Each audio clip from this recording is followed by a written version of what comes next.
नमस्कार दोस्तों, आइए जानते हैं दिल्ली की आज की फटाफट बड़ी खबरें।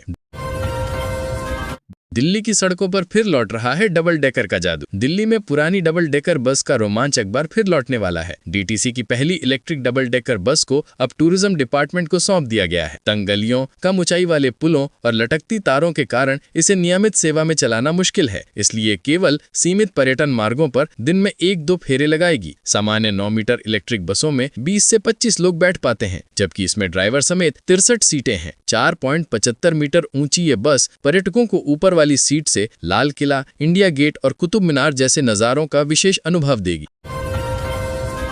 अल फलाह का फाउंडर जावेद सिद्दीकी भारत से क्यों भागना चाहता था? ईडी ने खुलासा किया कि अल फलाह यूनिवर्सिटी के संस्थापक जावेद सिद्दीकी भारत से भागने की फिराक में था। वह यूजीसी की फर्जी मान्यता दिखाकर छात्रों से 415 करोड़ से ज्यादा की अवैध कमाई कर चुका था। उसके खाड़ी देशों से भी मजबूत संबंध पाए गए हैं। मनी लॉन्ड्रिंग मामले में ईडी ने उसे देर रात गिरफ्तार किया और बुधवार तड़के साकेत कोर्ट में पेश किया, जहां उसे 13 दिन की रिमांड मिली। मामला 10 नवंबर को लाल किले के पास हुए धमाके से भी जुड़ा माना जा रहा है, जिससे जांच और गंभीर हो गई है।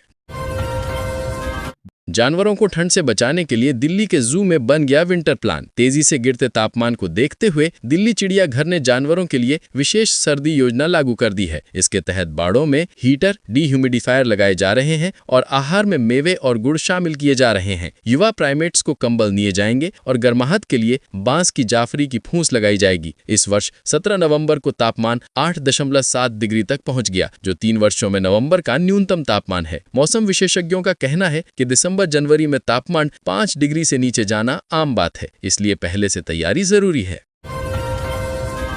AQI आंकड़ों के बाद अब दिल्ली में प्रदूषकों की हिस्सेदारी पर उठे सवाल। दिल्ली में प्रदूषकों की हिस्सेदारी का आंकलन करने वाला IITM पुणे का डिसीजन सपोर्ट सिस्टम सवालों के घेरे में है। चरम प्रदूषण काल में भी इसके पूर्वानुमान बार बार गलत साबित हो रहे हैं। हाल में DSS ने पराली की हिस्सेदारी 25-30% बताई, जबकि वास्तविकता में सिर्फ 22 नवंबर को ये 22% से ऊपर गई। बीते वर्ष भी इस सिस्टम पर विवाद हुआ था और वायु गुणवत्ता प्रबंधन आयोग ने इसके अपग्रेड होने तक डेटा मानने से इनकार किया था। गलत आंकड़े दिल्ली की नीति निर्माण प्रक्रिया को प्रभावित कर रहे हैं।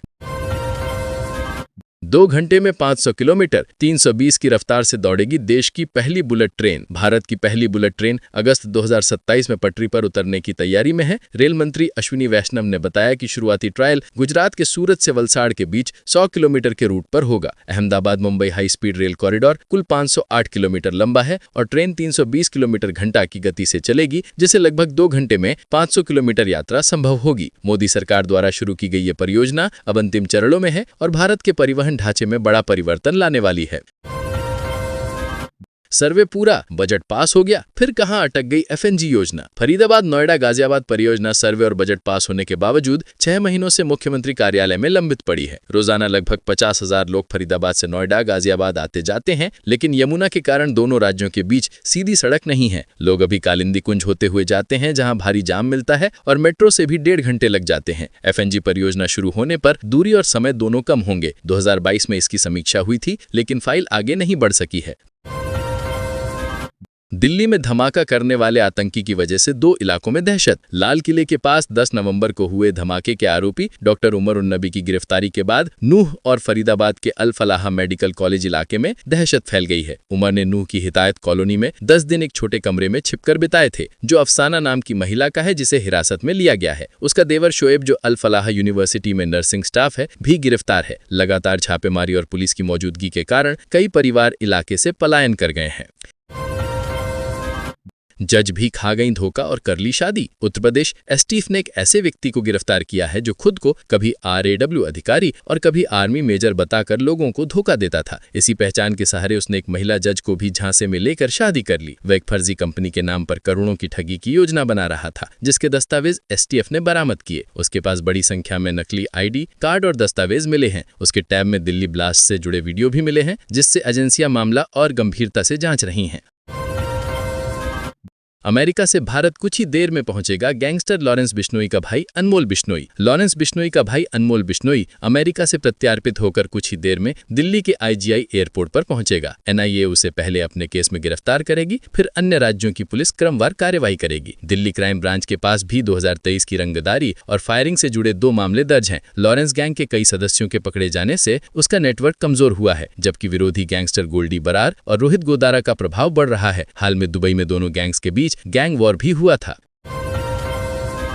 दिल्ली की खान मार्केट का कितना है किराया, दुनिया में किस नंबर पर? दिल्ली का खान मार्केट दुनिया के सबसे महंगे हाई स्ट्रीट रिटेल लोकेशनों की सूची में एक स्थान खिसककर 24वें नंबर पर आ गया है। कुशमैन एंड वेकफील्ड की रिपोर्ट के अनुसार यहां सालाना किराया $223 यानी लगभग 19,500 प्रति वर्ग फुट है। इसके बावजूद ये भारत का सबसे महंगा हाई स्ट्रीट बना हुआ है। दुनिया में लंदन की न्यू बॉन्ड स्ट्रीट पहले, मिलान की विया मॉन्टेन नेपोलियोने दूसरे और न्यूयॉर्क की अपर फिफ्थ एवेन्यू तीसरे स्थान पर है। ये रिपोर्ट 138 वैश्विक हाई स्ट्रीट लोकेशनों के किराए पर आधारित है।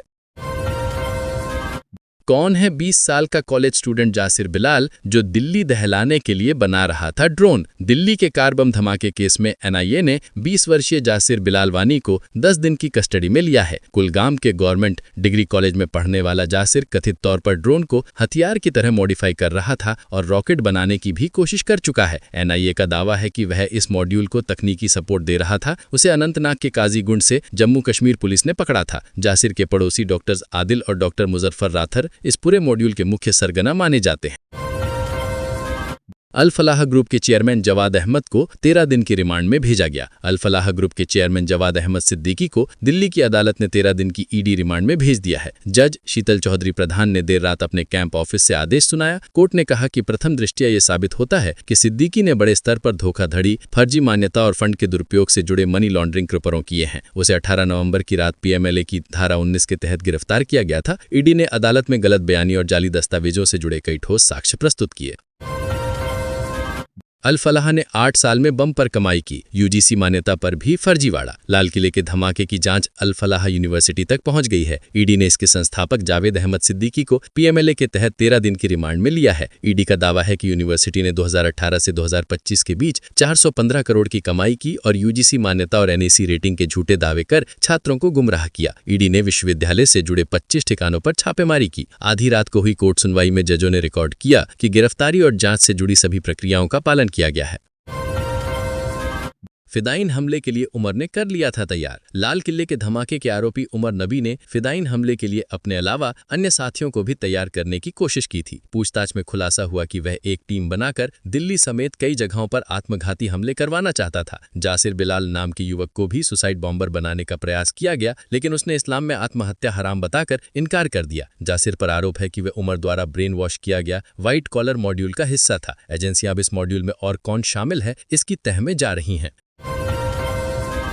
दिल्ली जैसे हमलों के लिए क्यों जैश मांग रहा है 6400 रुपये का चंदा? लाल किले के धमाके के बाद खुफिया एजेंसियों को जानकारी मिली है कि जैश-ए-मोहम्मद भारत में इसी तरह के और फिदाइन हमले की तैयारी कर रहा है। इसके लिए संगठन डिजिटल प्लेटफॉर्म्स, खासकर पाकिस्तानी ऐप सादा पे के जरिए लगभग 6400 रुपये का चंदा जुटा रहा है। रिपोर्टों के मुताबिक जैश महिलाओं का एक अलग आतंकी विंग जमात उल मोमिनात भी बना रहा है, जिसकी अगुवाई मसूद अजहर की बहन सदिया कर रही है। लाल किले केस में आरोपी डॉक्टर शाहीन सईद उर्फ मैडम सर्जन इसी नेटवर्क से जुड़ी बताई जा रही हैं। जिस पत्थर से मिलता है हीरा, वो भी भारत मंडपम में प्रदर्शित। अंतर्राष्ट्रीय व्यापार मेले के 44वें संस्करण में कई दुर्लभ प्रदर्शनी आकर्षण बनी हुई हैं, जिनमें किम्बरलाइट पत्थर, जिससे हीरे बनते हैं, भी शामिल है। इसके साथ नागपुर और असम में गिरे उल्कापिंड, गुजरात और केरल के समुद्र तल की गहराई से मिली लेद तथा लक्षद्वीप के समुद्री बहुधात्विक मंडली भी प्रदर्शित किए गए हैं। यह सब हॉल नंबर 5 में जीएसआई की प्रदर्शनी में उपलब्ध है। जीएसआई निदेशक प्रवीर पंकज के अनुसार यहाँ रोजमर्रा से लेकर अत्याधुनिक तकनीक में उपयोग होने वाले खनिज भी दिखाए जा रहे हैं। दिल्ली में आप विधायक के दफ्तर को खाली कराने की तैयारी। सुल्तानपुर माजरा आप विधायक मुकेश अहलावत के शनि बाजार रोड स्थित कार्यालय को खाली कराने की कार्रवाई शुरू कर दी गई है। बुधवार सुबह कार्यालय के बाहर भारी पुलिस बल और बैरिकेडिंग लगा दी गई, जिससे कार्यकर्ता अंदर ही जमा रहे। इससे पहले बम स्क्वाड और पुलिस ने पूरे कार्यालय की तलाशी ली। महिला और बाल विकास विभाग ने नोटिस जारी कर इस जगह को आंगनबाड़ी परियोजना की भूमि बताया है। विधायक का दावा है कि ये जगह विधानसभा अध्यक्ष की ओर से आवंटित है और 10 वर्षों से यहाँ विधायक कार्यालय संचालित हो रहा है।